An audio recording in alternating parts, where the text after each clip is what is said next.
As eleições indianas são o maior acontecimento para mim geopolítico dos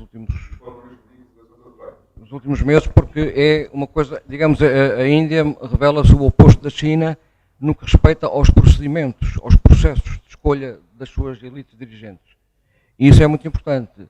Mas o que é interessante é que há uma mudança completa no sentido de colocar um responsável que é claramente mais nacionalista e simultaneamente mais defensor da economia de mercado, que é exatamente aquilo que também acontece na China. E, portanto, nós temos as Ásias, com o Japão, com a China e com a Índia, todos estes Estados com dirigentes de grande capacidade política e com uma noção de que têm que fazer pelos seus Estados um ajuste de contas antes das próximas décadas, para os posicionar.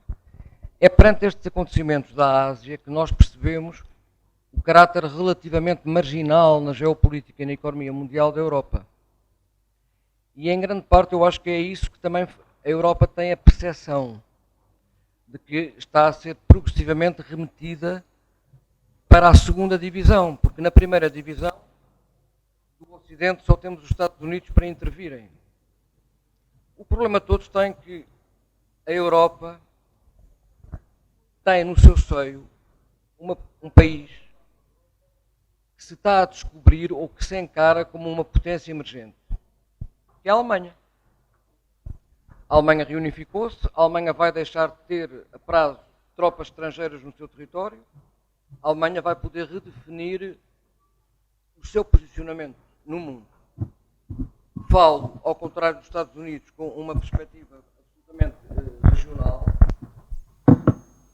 mas a Alemanha hoje, líder da Europa, e é simultaneamente uma potência, e se considera uma potência emergente, a redefinir os seus passos para o futuro. E é esta tensão entre o projeto alemão de potência emergente e a responsabilidade alemã na União Europeia que está a gerar, ou vai gerar ainda mais, uma tensão muito difícil de resolver. E que, na minha opinião, explica de uma forma clara porque é que franceses e ingleses deram o resultado que deram a partidos que, no essencial, são partidos anti-alemães. Responde a dizer... Ou seja, está a acontecer, desculpa, está a dizer que estamos a assistir a uma germanização da Europa. Não. E que, como reflexo da oposição a isso, as opiniões públicas dos países, nomeadamente esses que ficou, e todos, a Alemanha, o Reino Unido, reagem não necessariamente contra a ideia da Europa, mas contra a ideia da Europa germanizada. Eu acho que, vamos ver, eu estou a tentar fazer uma narrativa que pode estar completamente errada, não é? Isso é bom. Mas eu estou a dizer é que há aqui duas coisas, é que as pessoas não dão importância nenhuma ao facto da Alemanha ter um projeto nacional. Todas as pessoas acharam que a União Europeia acabava com o Estado-nação. E de repente aparece... E acabou com antes, mas não com o Estado-nação alemão. Não, o Estado-nação alemão está a redescobrir-se. Aliás, é extraordinária a maneira como eles atuaram em relação à Ucrânia. Não vale a pena estar agora em detalhes, não é para isso que estamos aqui a falar. O grande problema da Alemanha é o seguinte, é que a Alemanha tem o leste como seu destino. Mas herdou a Europa do Sul como uma grande contrariedade. Porque a Europa do Sul consome energias, obriga a ter um conjunto de movimentos para impedir que o euro não se esfarele. Eu acho que a única maneira que a Alemanha tem de gerir a Europa do Sul é deixar que ela fique carregada de dívida durante 30 anos. Porque é a única maneira, porque eles não têm exército, não têm diplomacia, não têm nada, a única coisa que podem é deixar as pessoas com 30 anos de dívida. Dependendo dos mercados, não são os mercados. Não são os mercados anglo-saxónicos não têm nada a ver com metade das coisas que nos obrigam a fazer. E desse ponto de vista, o que eu digo é que nós estamos numa situação complicada. É o nascimento de uma nova potência no seio de uma União Europeia que acha que as potências morreram. Os Estados morreram. É claro, pronto, isto é a minha visão. É uma visão, é um cenário. Portanto, todos nós estamos convencidos que tudo isto é angélico. É, mas isso foi assim. Não, mas eu acho que é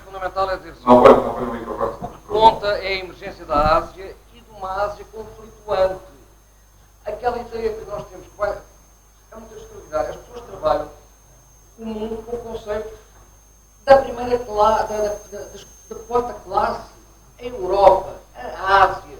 Mas isso não são conceitos operacionais, são conceitos da geografia da instrução primária. A Ásia, não há Ásia nenhuma. Há japoneses, chineses, malaios, indianos, todos irritados uns com os outros a prazo. E numa primeira fase, tentando todos medir as forças. Mas na Europa também temos isso, não é? Também Claro, ou seja, só que há também uma não há Europa diferença. nenhuma, e há uns portugueses, uns espanhóis, uns franceses, uns italianos, todos irritados uns com os outros, não é? E depois há uma coisa E que eu acho todos irritados com E os depois eu mesmos. acho que há uma coisa que é muito importante, que ninguém deu atenção, que é a mudança do sumo pontífice. O Papa. Nós tivemos 3 grandes Papas na nossa vida próxima. Tivemos um Papa revelado, que foi um contribuinte fundamental para o fim da União Soviética. Depois, com a reunificação alemã, tivemos um Papa alemão, que resignou pela incapacidade de gerir uma situação complicada, e agora temos um primeiro Papa que não é tutorado pela Alemanha como era Bento XVI. É o primeiro Papa da globalização. Quem não perceber, e até a própria Igreja Católica percebeu que o seu futuro não está na Europa, porque é uma terra descristianizada. Quer dizer, faz-me impressão que ninguém olha para as coisas umas juntas das outras. Não, deixe-me só concluir, porque eu volto à minha pergunta. Sendo assim, estamos a transformar-nos em quê? Nós temos 2 hipóteses. Ou nos transformamos numa espécie de, não sei bem, protetorado de Germânia, como eu costumo brincar. Isso é indigno do ponto de vista do nosso respeito pela Alemanha. Ou então, na prática, percebemos que os americanos, sem provavelmente estarem a perceber o que estão a fazer, com a proposta de parceria transatlântica de comércio e investimento, estão a organizar um plano B caso as coisas corram mal. Portanto, o nosso futuro é a parceria transatlântica de comércio e investimento com a retaguarda. Enquanto isto transatlântica é com o Atlântico Norte ou com o Atlântico Sul? Não, eu acho que nós temos que ter os 2 Atlânticos, mas eu costumo brincar, porque para sermos respeitados abaixo do Equador, temos que ter amigos no ar. Porque senão ninguém nos respeita. Portanto, eu acho que nós temos que ter uma relação muitíssimo boa com os americanos, com os mexicanos, com os canadianos, manter-nos na Europa enquanto ela existir, como está, cumprir a nossa tarefa de reformular o nosso modo de funcionamento interno, que não sobrevive a nenhuma globalização. Portanto, é uma coisa que está. E pensar que somos um país, somos um Estado. Não somos. A Europa não é um Estado, de facto, não é? Não é um país, não é um Estado. Com uma federação de freguesias, compensa que a Europa vai ser bem perto do futuro. Grande metáfora da reorganização administrativa portuguesa, podemos dizer, é a união das freguesias da velha Europa. Professora Pedro do Amaral, doutor Pedro do Amaral, economista, não, José, não pode ser. Pode. Eu também gosto mais assim. Eu gosto destas ideias perturbadoras que nos obrigam, às vezes, podemos encará-las com algum excesso ou não. Eu diria que a história demonstra que os excessos nunca foram previstos nem antecipados, porque a realidade sempre ultrapassou qualquer capacidade de análise e tem o poder de nos colocar bem dispostos em primeiro lugar e em segundo, mais alerta sobre fenómenos que achamos aborrecidos, remotos e distantes. E fez lembrar uma coisa. Na primeira conferência do encontro Presente no Futuro, em setembro passado, o primeiro orador foi um editorialista e um opinion maker europeu influente, que era o Wolfgang Munchau. E fui eu que o interpelei. E a primeira pergunta, eu meditei um bocadinho sobre como é que iria conduzir a conversa, a primeira pergunta que eu lhe fiz, lembrei-me agora, tem tudo a ver com aquilo que acabou de dizer, que era, e eu assumi que ia ser uma pergunta provocatória, e perguntei-lhe, coisa que me incomodou, porque ele dizia que não, o inglês é a língua que eu uso mais para comunicar, uma língua global e tal, mas ele é de origem alemã, apesar de ser colunista de Financial Times, e eu perguntei-lhe, atendendo à evolução das coisas, às crises da dívida soberana, à ascendência económica e política da Alemanha, significa que hoje em dia, para ser europeu, nós temos que dizer Ich bin ein Europäer? E ele ficou muito incomodado com a pergunta, mas tem pouco a ver com isto que acabou de dizer. O José Pena do Amaral não tem uma visão assim tão germanófila da Europa, pois não? Mas gostava de o ouvir sobre da mesma forma, interpelando da mesma maneira, que é, se nada se cria, se nada se perde, tudo se transforma, estamos a transformar-nos em quê? Boa tarde. Antes de mais, queria cumprimentar o José Manuel Falas Ribeiro, que é um velho amigo com quem aprendi muito e que ouço sempre com muito interesse, como hoje está a acontecer, mas eu não concordo com ele em algumas coisas importantes. E vou tentar responder, não sou capaz de responder tudo o que ele disse, mas vou tentar pegar em algumas coisas. A primeira, o primeiro ponto central é este. Há uma mudança no mundo que me parece absolutamente óbvia e inevitável a partir do momento em que iniciamos o processo de globalização. A entrada da China e da Rússia, para citar só estes casos, mas também da Índia, no mercado mundial, e eu podia citar outros países que, parecendo que lá estavam de uma forma bastante diferente, como é o caso do Brasil, mas a entrada destas grandes economias continente num sistema de trocas internacional globalizado e crescentemente libertado, teria inevitavelmente que produzir um resultado deste tipo. A Europa tem 7% da população do mundo, mas já agora gostava de dizer, ainda é o primeiro PIB do mundo e ainda é o primeiro exportador do mundo. Portanto, convém não acabar com ela muito depressa, porque isso vai demorar mais tempo do que nós pensamos e não deve ser uma coisa que deitemos fora como se deita, digamos assim, o bebê com a água do banho. Um pequeno parênteses, é exatamente o que dizem sobre a televisão, apesar do... Sim. Mas, na verdade, ela irá diminuir a sua influência ao longo longo por esta do razão tempo. evidente, porque se nós olharmos para o que se passava há 200 anos, o peso da China e da Índia no PIB mundial é semelhante ao que tem hoje. E depois deixaram de ter. E deixaram de ter basicamente porque a Europa conseguiu alavancar, estou a sintetizar e a caricaturar, mas com a Revolução Industrial conseguiu um poder económico e uma capacidade de domínio internacional muito superior àquilo que era a sua própria população. Essa vantagem vai desaparecer. Portanto, isto é tão óbvio como o dia suceder à noite. Portanto, não penso que nós possamos daí retirar uma conclusão de alguma negligência que foi em algum momento produzida e que levou a esse resultado. Portanto, a questão está em saber como é que nós gerimos essa situação comparativamente debilitada, porque ela sucede-se a um período em que a Europa era claramente mais forte, e como é que nos adaptamos a este processo de globalização. O José Manuel Falas Ribeiro disse, e eu concordo com ele, de certa maneira a União Europeia é a tentativa de responder a isso.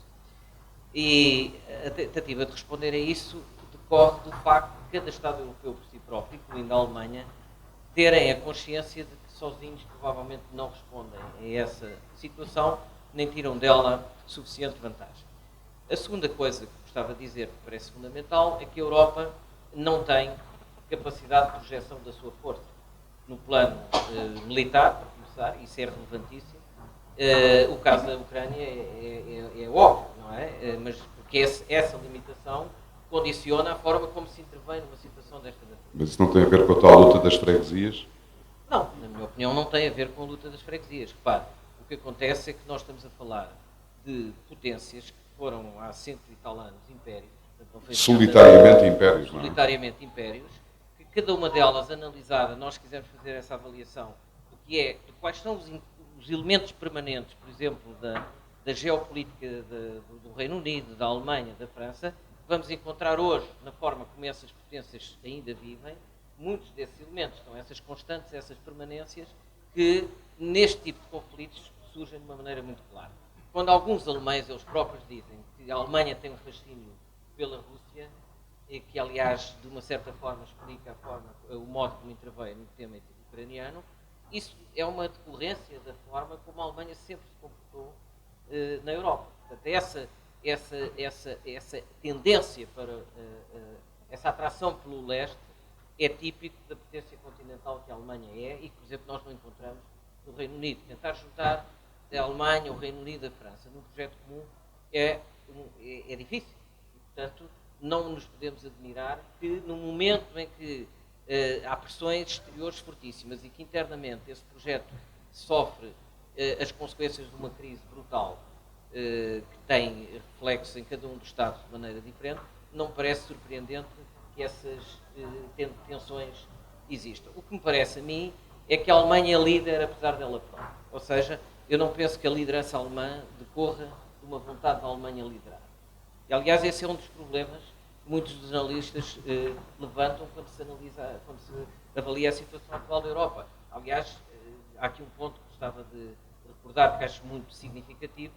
O primeiro-ministro polaco disse da forma que vou dizer, que nunca pensou na vida pedir à Alemanha que assumisse a sua liderança com mais efetividade. E ele disse, é estranhíssimo que um polaco diga isto, mas eu hoje digo, tenho mais medo que a Alemanha não haja do que a Alemanha haja. E, portanto, isto que nós encontramos muito quando analisamos a política alemã e que se traduz numa ideia que muitos pensadores e observadores políticos da realidade alemã traduziram na ideia de uma letargo... Não, mais próximo. Não há mais? Peço desculpa. Isto não dá muito jeito, se calhar eu conseguia falar sem o microfone. Mas, portanto, essa espécie de letargocracia que é a de um país que verdadeiramente não tem vontade de ser mais do que ele próprio e de que tem uma tendência para se fechar sobre si próprio. A Alemanha com a vontade de ser uma grande Suíça, esse é um dos problemas que a Europa hoje tem e que, de certa maneira, podemos ver na forma como geriu a crise, porque a forma como a Alemanha geriu a crise, apesar dos resultados que tem, em grande parte decorre de uma atitude permanentemente defensiva. Não de uma ideia, não de um objetivo, mas de resolver a par e passo as questões que se iam colocando. Esta é a perspectiva que eu tenho. Mas o ponto mais forte é este. Se a Alemanha se quer projetar com potência na globalização, então precisa da Europa. E se precisa da Europa, não pode destruí-la. Portanto, a relação da Alemanha com a França, que é nuclear para que este projeto possa ter sentido, é hoje um problema sério, porque a França deixou de existir como potência dentro da própria Europa. Não dialoga de igual para igual com a Alemanha, não é mais o duo que construiu a Europa e que a levou para a frente. De certa forma, nós podemos olhar para a Europa e dizer que a Alemanha vive um momento unipolar, um pouco como os Estados Unidos viveram no fim da Guerra Fria. Isso é absolutamente único na história da União Europeia e na história da Europa do pós-guerra, para ser mais preciso. E isso, obviamente, desequilibra. Isso desequilibra. A questão é saber, este momento unipolar é ou não é permanente no sentido em que se afirma, se consolida e para a frente marca a história europeia. Eu acho que não é.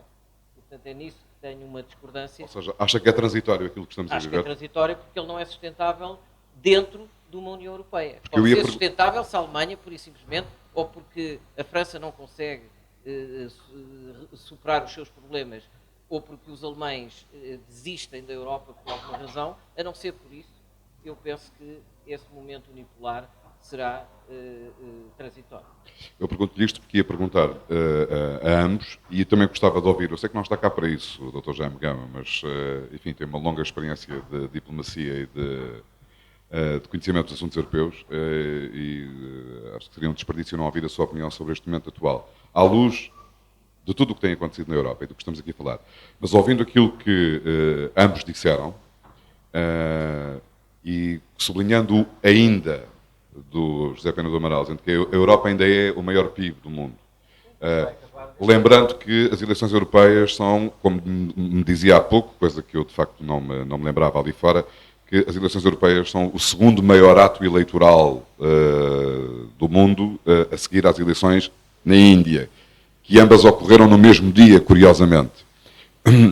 E nós, por acaso, não demos notícia das eleições indianas nos mass media. Mas com o ainda e com esta preocupação das uniões de freguesia, se é mais estrutural, se é mais transitório, se nós não estaremos aqui a viver um período pré-revolucionário, ou seja, em que aquilo que está em causa é a desconstrução e a busca de um novo modelo de desenvolvimento pós-revolução industrial, que foi esse que permitiu o apogeu e o domínio europeu para além da sua própria demografia e para além da sua própria geografia, mas que nos habituou, enquanto povos, enquanto civilização, a um conjunto de princípios que achávamos adquiridos. Princípios, direitos, deveres, obrigações, comportamentos, seja o que for. Não estaremos aqui a viver um período pré-revolucionário, ou já mesmo revolucionário? Pode ser primeiro para si. Eu gostava, pegando nisso que diz, eu aqui vou citar a senhora Merkel, que está sempre a referir isto, quer dizer, fala do peso da Europa na população do mundo, os tais 7%, e depois diz o peso da Europa na despesa social no mundo são 50%. Portanto, isso exprime bem aquilo que acabou de dizer, do que é a singularidade do nosso modelo social e ao mesmo tempo do que é provavelmente a insustentabilidade do nosso modelo social. Portanto, há claramente, nós estamos a viver um período de mudança, não sei se de uma revolução, eu muitas vezes consigo ir ver o que foi a história, por exemplo, do final do século XVIII, do século XIX todo. O século XIX todo foi consumido a construir a normalidade parlamentar que nós hoje consideramos um adquirido da história. Mas isso demorou imensos anos e muitas revoluções. Por exemplo, o caso francês é muito típico para percebermos isso, com avanços e recuos, etc. Eu acho que hoje em dia a sociedade é mais, desse ponto de vista, mais estruturada e menos aberta a esse tipo de convulsão violenta. Mas nós não podemos excluí-la, porque evidentemente se deixarmos que certos desequilíbrios se aprofundem a tal ponto que há um conjunto de pessoas alargadíssimo que deixa de ter coisas a perder e deixa de poder ter o mínimo de esperança que a impede de se organizar violentamente, se deixarmos que isso aconteça, é evidente que teremos um problema. Portanto, nós estamos a viver essa transição que é simultaneamente a perceber como é que podemos organizar este espaço comum e, portanto, como é que podemos, apesar de tudo, continuar a falar de um projeto europeu e como é que, ao mesmo tempo, podemos fazer isso num momento em que as nossas sociedades vão ter que aceitar mudanças muito sérias e negativas para elas. Porque, quer dizer, aquilo que é diferente, na minha opinião, quer dizer, de uma visão mais comezinha, é que este é um tempo em que, pela primeira vez, a geração seguinte acha que vai viver pior que a geração anterior. Isso é, do ponto de vista da nossa vida, tem uma importância. Mas isso só acontece na Europa. Acontece na Europa. Na Índia isso não acontece. Na Índia isso provavelmente. Nem na China. Não sei se eles pensam muito nisso. Ainda. Não é um problema, não é? Não sei se eles pensam muito nisso, mas é verdade o que está a dizer, e aliás isso coloca um problema interessante, que é a discussão sobre o tema da igualdade e da desigualdade.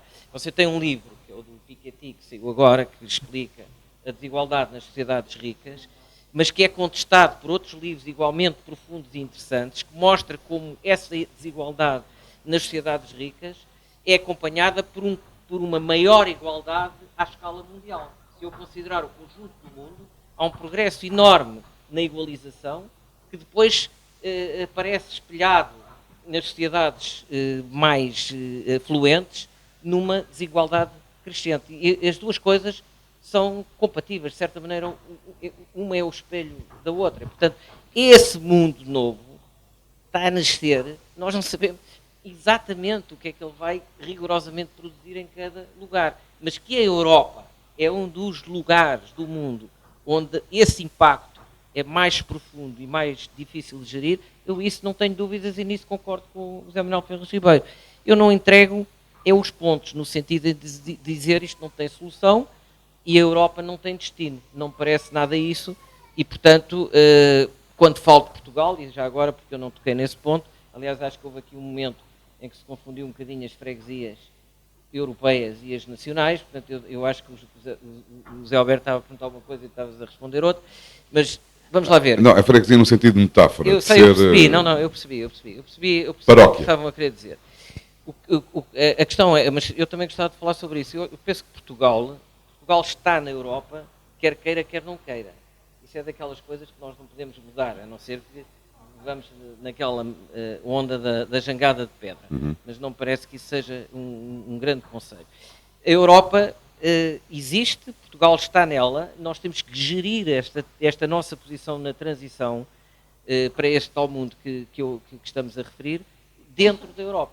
É dentro da Europa que temos que fazer essa gestão e do meu ponto de vista, eu uso a palavra gestão, e peço desculpa, já vou derivar para uma data de coisas, mas é a palavra certa do meu ponto de vista para aplicar à nossa relação, à evolução da nossa relação com a União Europeia, incluindo o tema da dívida, que não tocámos aqui, que é um constrangimento importante, e que também... Tocou o Félix Ribeiro a dizer que é a maneira da Alemanha controlar pois, os mas países do eu Sul acho que durante eles 30 anos. Acho que eles preferiam que nós não tivéssemos a dívida.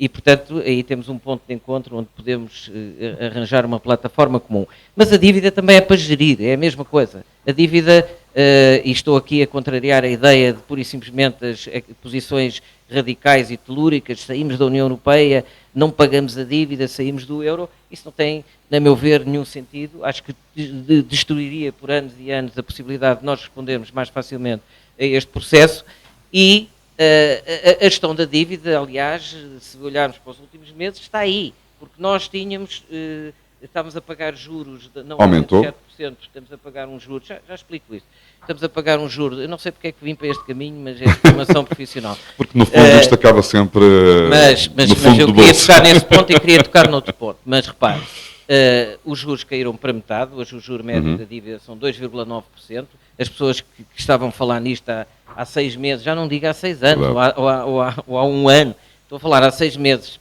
perderam este argumento, porque este argumento, esta correção passou-se no mercado, à nossa vista, sem que nós sequer fizéssemos muitas contas, a maioria das pessoas nem olha para este número, e o outro ponto é o prazo médio que andava na ordem dos 7 anos, neste momento já vai em 19. E, portanto, quer dizer, aqueles que pedem reestruturação do prazo e dos juros, Já está-se aconteceu. a fazer. Falta o stock, e esse stock, eu acho que a evolução do processo europeu vai acabar por ajudar a resolver esse stock com o apoio da Alemanha e, portanto, sem querer afogar-nos mais ou atar-nos mais com esse garrote da dívida. Um outro ponto que eu gostava de referir é aquilo que o José Manuel Félix Ribeiro disse sobre a parceria transatlântica. Eu concordo com ele.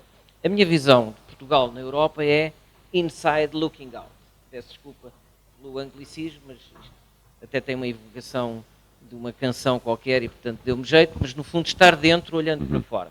Mas essa é a nossa geografia. Sim. Portanto, a relação com o Atlântico, com certeza, ou os países periféricos do norte europeu têm também essa atração, essa vocação marítima, isso é absolutamente possível fazer. Simplesmente é mais fácil fazer isso dentro da União Europeia do que fora da União Europeia. Por exemplo, a parceria transatlântica, vamos ver o que vai ser essa negociação. É uma negociação dificílima dos dois lados e que vai ter paus na roda de todo o lado. Um dos lados, e isso confirma a visão do José Manuel Félix Ribeiro, e tem muito a ver com essa tal permanência das constantes geopolíticas, os alemães não são entusiastas dessa relação. Estão mais longe do mar do que nós, não é? Não, porque estão mais longe eles deles olham do que para nós. leste, eles não olham Olham para o oeste, eles olham para leste. E o facto de se terem unificado e de Nós terem... também não olhamos muito para Marrocos, olhamos mais para o outro lado do oceano, não é? Sem dúvida. Apesar de ser mais longe. Claro, mas não tenha dúvidas que para Portugal, de certa forma, a adesão à União Europeia, agora cito aqui o professor Hernani Lopes, com quem trabalhei, e ele dizia isto sempre. Este ato de aderir à União Europeia é pegar na nossa fronteira e traçá-la no Mediterrâneo em relação à África e evitar que ela se fixe em Espanha em relação à Europa. Portanto, nós estamos sempre a pensar nessas coisas e isso faz todo sentido. Agora, repare uma coisa, a Alemanha não existe militarmente. A Alemanha sozinha é o quê? A Alemanha faz o quê em relação à Ucrânia? Quer dizer, gera os seus interesses económicos, mas gera os seus interesses políticos? Não sei. Como é que gera os seus interesses políticos? Não tem condições para o fazer, nem tem condições para se rearmar. Portanto, há certas coisas que também não são iguais ao passado. Quer dizer, não há condições para que se reconstrua um exército alemão capaz de dominar a Europa. Isso eu agora, sendo possível, profundamente agitador, diria, se tivesse 2 ou 3 Edward Snowden, não precisava de exército nenhum, porque punha as armas dos outros a dispararem contra si. Mas pronto, era só para agitar. Espera aí. Só que isso facilita, isso para mim facilita o argumento, não dificulta. Portanto, eu acho que o ponto aqui é que nós, e já fez, só para dizer isto, portanto, a minha posição é, nós devemos gerir a nossa relação com a União Europeia, realisticamente percebendo o que se está a passar, sem o euroesterismo que nos caracterizou muitas vezes no passado, estou absolutamente de acordo com isso, com essa visão do que é nosso interesse e a necessidade de nos projetarmos exteriormente, Coisa que, aliás, você veja, está-se a ver nas exportações, por exemplo, pela primeira vez, em muitas décadas, nós temos as exportações a crescer mais para fora da União Europeia do que para dentro da União Europeia. Portanto, isso pode-se fazer, mas depende das políticas nossas. O José Manuel Félix Ribeiro tem um livro que eu li com atenção, em que tudo aquilo que eu ponho lá como programa dele são questões nacionais que se resolvem internamente. Eu estive a ver aquilo com muito cuidadinho. É evidente que a Europa condiciona aquelas decisões, mas a maioria daquelas opções são opções que nós podemos tomar dentro da União Europeia. E é isto que eu quero sublinhar, porque isso é melhor para nós e porque não podemos, neste momento, pagar o custo de pura e simplesmente nos pormos com uma fantasia e dizer vamos embora, que isto já não me interessa. Sim, o sentido... Quer dizer, não se muda de escolhas desta natureza como quem muda de camisa. Claro. Isto tem uma permanência muito maior do que as pessoas imaginam. Sim, claro. Mas também ninguém defendeu, nem estava a pensar nisso, pois não. José Pena do Amaral, deixa passar aqui o microfone ao Félix Ribeiro. Só para retomar esta ideia, se vivemos ou não um tempo pré-revolucionário ou mesmo já revolucionário sem que nos tenhamos apercebido.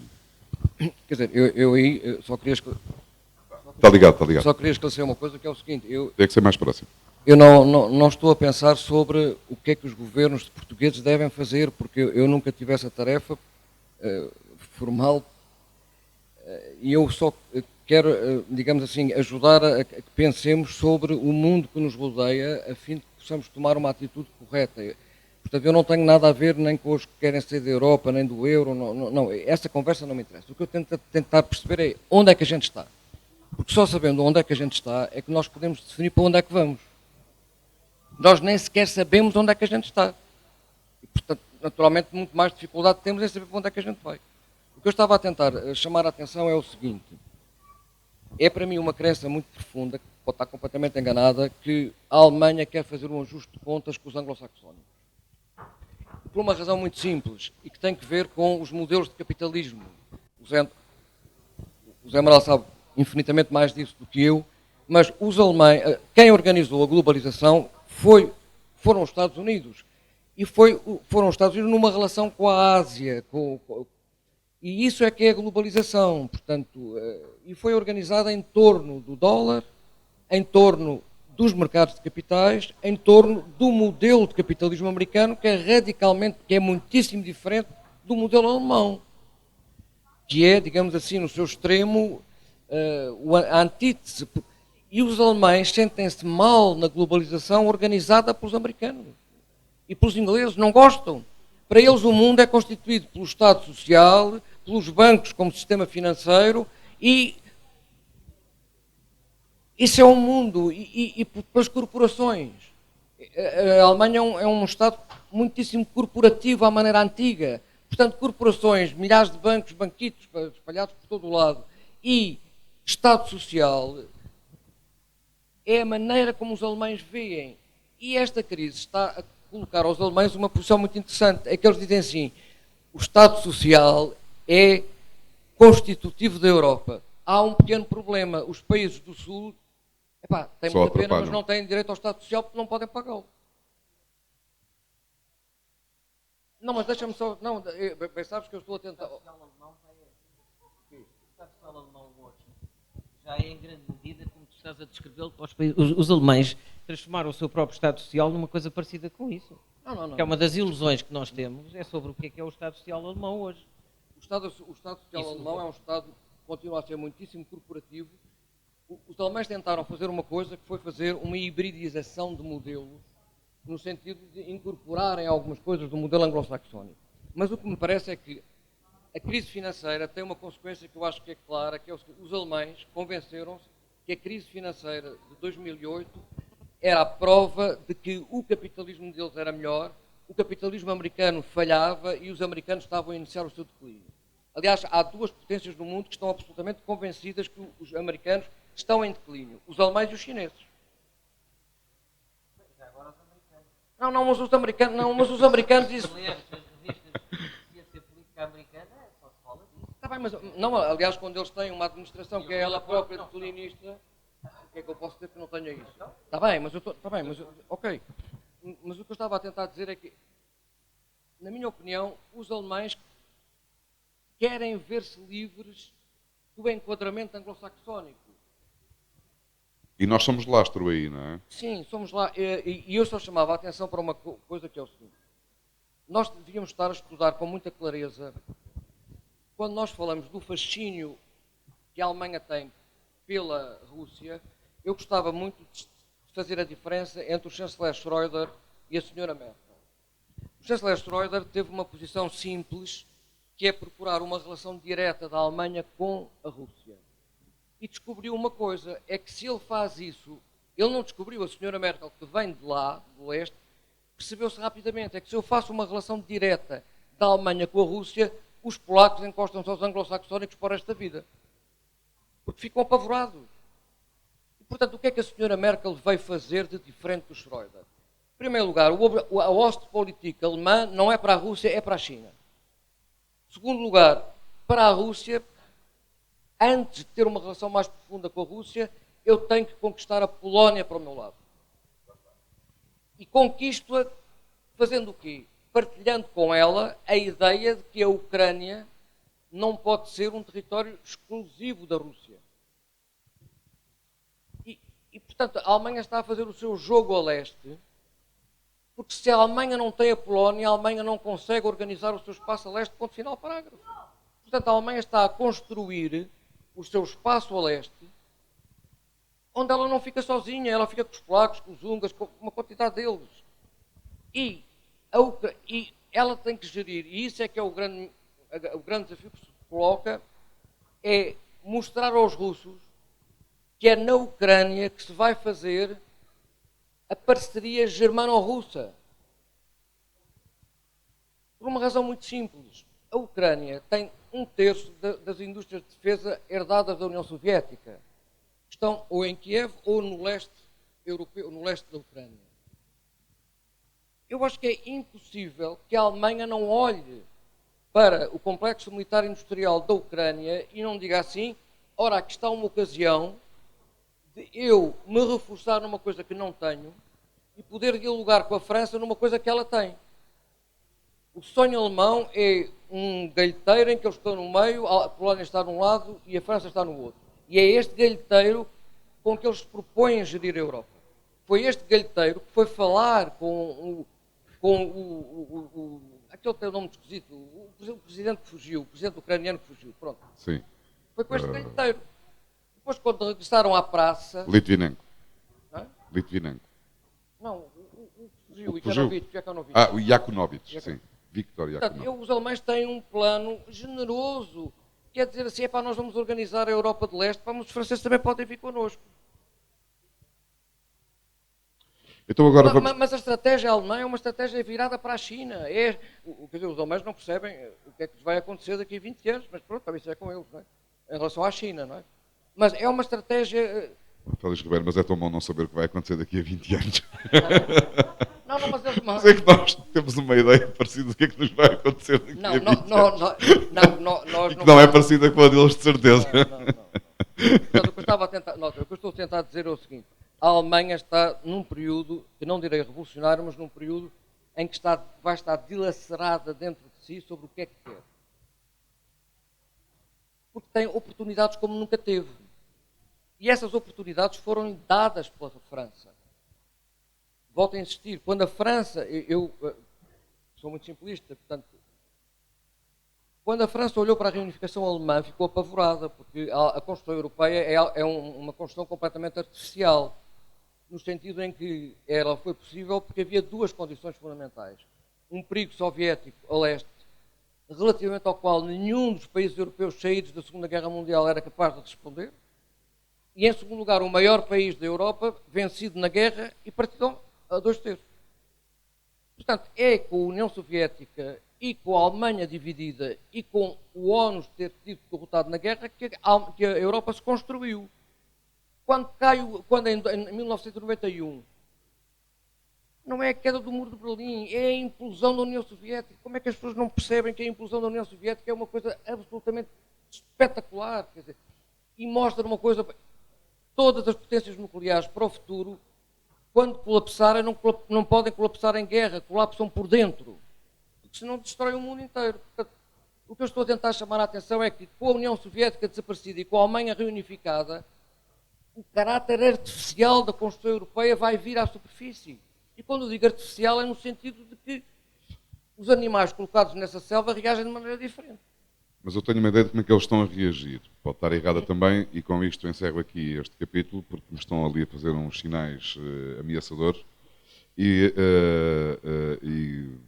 cedo a palavra ao Dr. Jaime Gama, com uma interpelação que tem a ver com isto e com os resultados das últimas eleições europeias, que, de uma certa forma, na minha opinião, nos permitem lançar aqui o tema do próximo encontro presente no futuro. E em que termos? Em Portugal e em muitos dos países que fazem hoje parte dos 28 Estados-membros da União Europeia, viveu-se numa longa parte do século XX sem liberdade de expressão política, sem liberdade de pensamento, sem liberdade de opinião, com proibição de voto, não é? Ou, se não era proibição, era uma ficção. Não é? E neste momento, e olhando para aquilo que aconteceu nas últimas eleições europeias, agora mesmo, há 2 semanas, as pessoas de antes não podiam votar, agora não querem votar. Têm a liberdade para o fazer, mas não querem. Isto talvez dê um mote para apresentar o que se pretende no próximo encontro presente no futuro. Que será? Bom, nós não queremos que o próximo colóquio, o próximo encontro, ser nem celebrativos, nem conjunturais, nem muito colados às temáticas diárias e que mais suscitam polémica. A liberdade é algo que até é mais pensado quando menos dela se pode desfrutar. E quando há abundância de liberdade, a temática quase que perde o seu mercado natural de florescimento. E também é um problema, e isso tem a ver com as eleições europeias, porque nós, na verdade, por diversos caminhos, uns por ditaduras de direita, outros por ditaduras de esquerda, caminhamos na Europa para mais liberdade, de menos liberdade ou mais autoridade para menos autoridade, menos liberdade para mais liberdade, e a polarização das sociedades é um pouco semelhante à polarização das consciências individuais. Cada um de nós é, em extremo, uma mistura oscilante entre um anarquista e um nazi. E, digamos, as pulsões são sempre pulsões muito variáveis e ninguém pode dizer que ao longo da sua vida, das situações concretas da sociedade, não pode assistir a uma mudança dramática da maneira como encara os valores, a sociedade, as coisas e as pessoas. Portanto, nestas eleições, que não são eleições, são mais uma grande sondagem, porque, na verdade, não estão nessas eleições em causa a escolha específica de uma verdadeira governação. Não são eleições legislativas para a escolha de um governo da Europa, nem são eleições presidenciais americanas para a escolha do chefe do Executivo dos Estados Unidos. Ainda por cima são eleições em que o sistema proporcional faculta mais a emergência de, digamos, heterodoxos, de não sistemáticos, que nos sistemas eleitorais nacionais veem muitas vezes, e mal, porventura, barrada a oportunidade de se manifestar, porque ou através de círculos uninominais, ou através de barreiras de percentagem, os sistemas nacionais tendem a eliminar uma grande quantidade de participantes no processo político.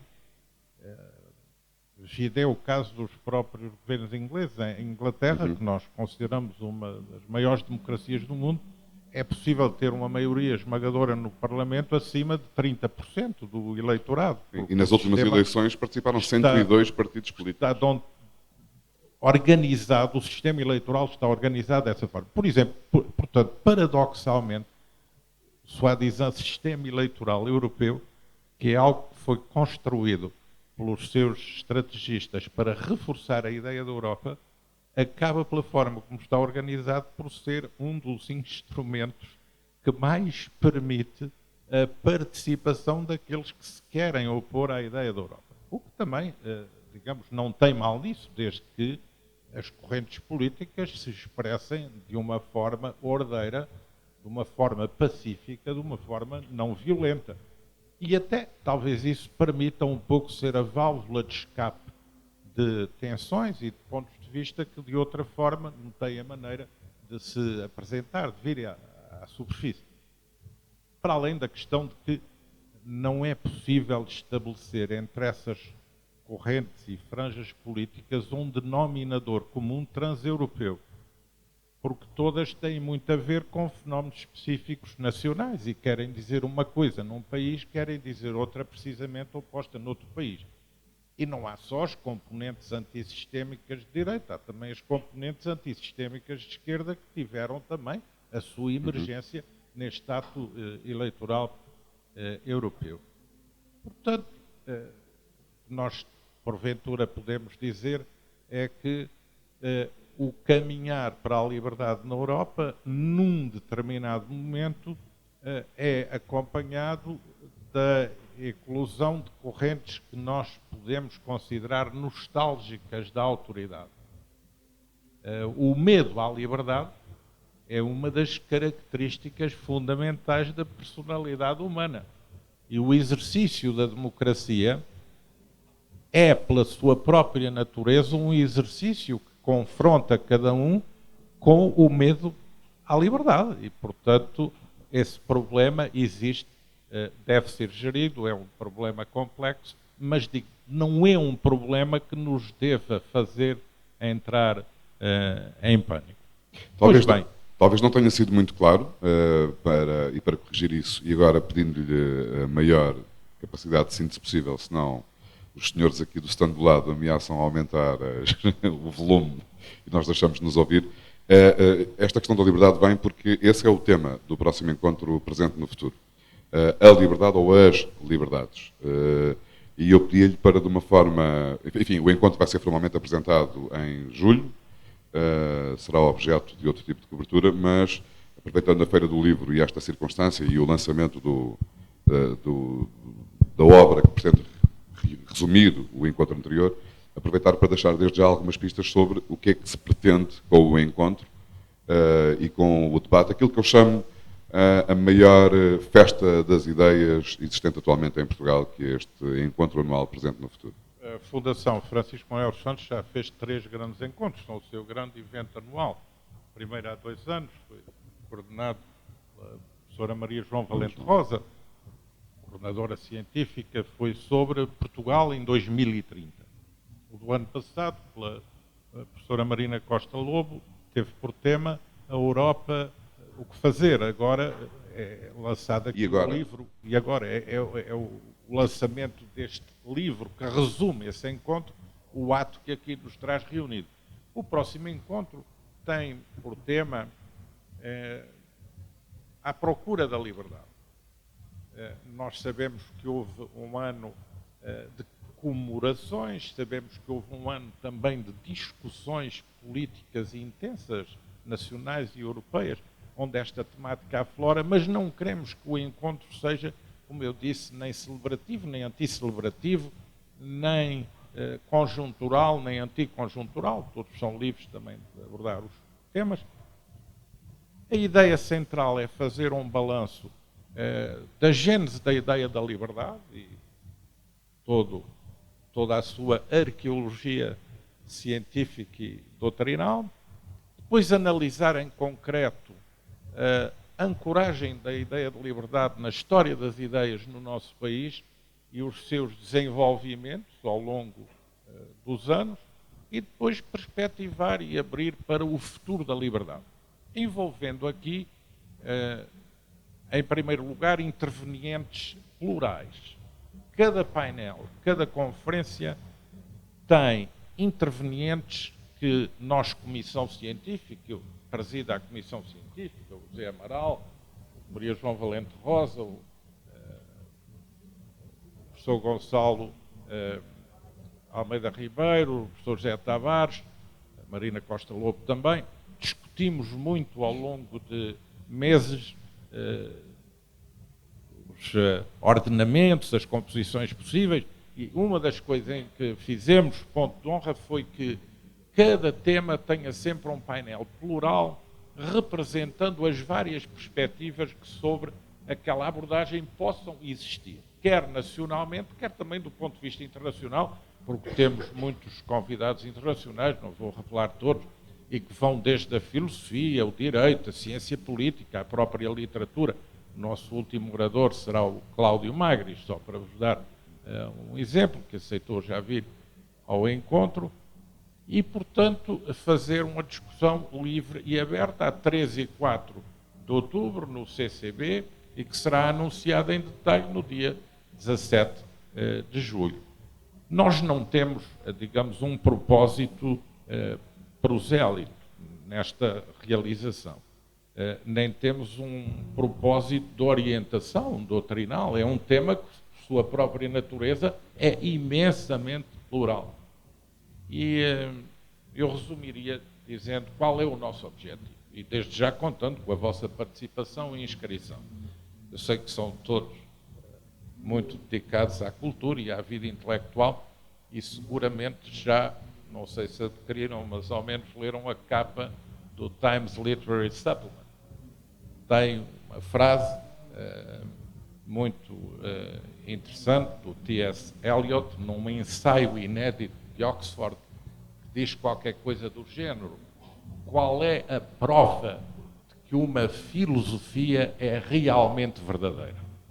Pois bem, a prova de que uma filosofia é realmente verdadeira é a de que nós chegamos ao fim dela e nos encontramos exatamente no ponto de partida.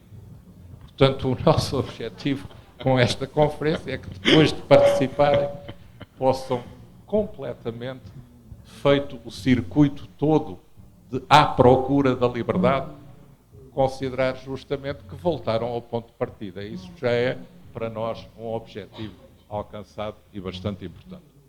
Muito obrigado, Dr. Jaime Gama. Agradeço a presença de todos. Vamos ter que encerrar aqui. A apresentação formal fica marcada então para dia 17 de julho.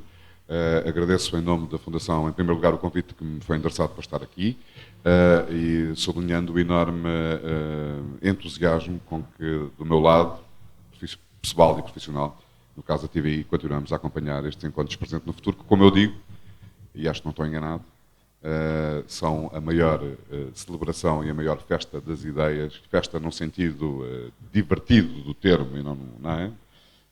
E acho que isso tem acontecido e é notável que isso seja marcante nestas organizações. A maior festa de ideias que se realiza em Portugal hoje em dia, com uma grande ambição, com um grande profissionalismo na organização e deixando marcas e contributos importantes para a nossa vida. Muito obrigado a todos e, se não for antes, até julho ou até outubro.